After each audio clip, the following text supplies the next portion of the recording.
November 17, 2025, Turin, Italy. Carlos Alcaraz steps onto the court for the ATP Finals semi-final against Casper Ruud. The world number 2, the guy who's supposed to dominate the next decade, is down 1-6 in the first set in 41 minutes. 41. Commentators are already writing the obituary. He looks lost. Maybe the pressure finally broke him. The crowd is stunned silent. Then, out of nowhere, Alcaraz rips a screaming backhand winner down the line, stares into the stands, and screams something only the front row hears.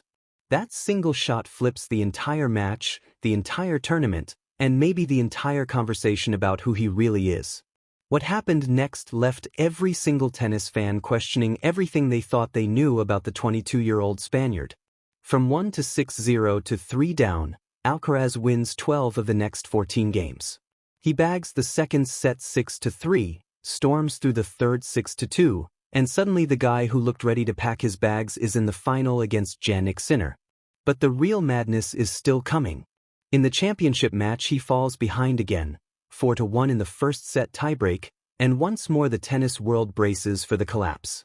Instead he reels off 6 straight points, steals the breaker 7-4, then crushes the second set 6-1.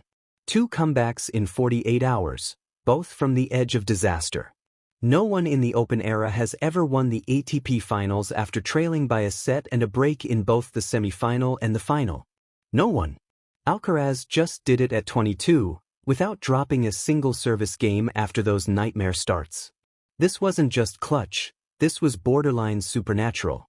He hit 84 winners across the 2 matches, faced only 3 break points after the early meltdowns, and closed both matches looking calmer than most players do when leading 5-0. Analysts are running out of words. Some are calling it the greatest single tournament turnaround in ATP history. Others are straight up saying the kid might already have the strongest mental game the sport has ever seen, stronger than peak Djokovic, stronger than prime Federer in clutch moments. When he lifted the trophy he barely smiled. He looked relieved, almost angry, like he had something to prove to the doubters who buried him after the first set against Ruud. So the question isn't whether Carlos Alcaraz is the future anymore. The question is whether the future just arrived 2 years early and nobody was ready for how scary good he already is. Drop a like if that comeback gave you chills, subscribe to all sports updates because we're not missing a second of what this guy does next, turn on notifications, you do not want to sleep on the next chapter. All sports updates. We just witnessed history.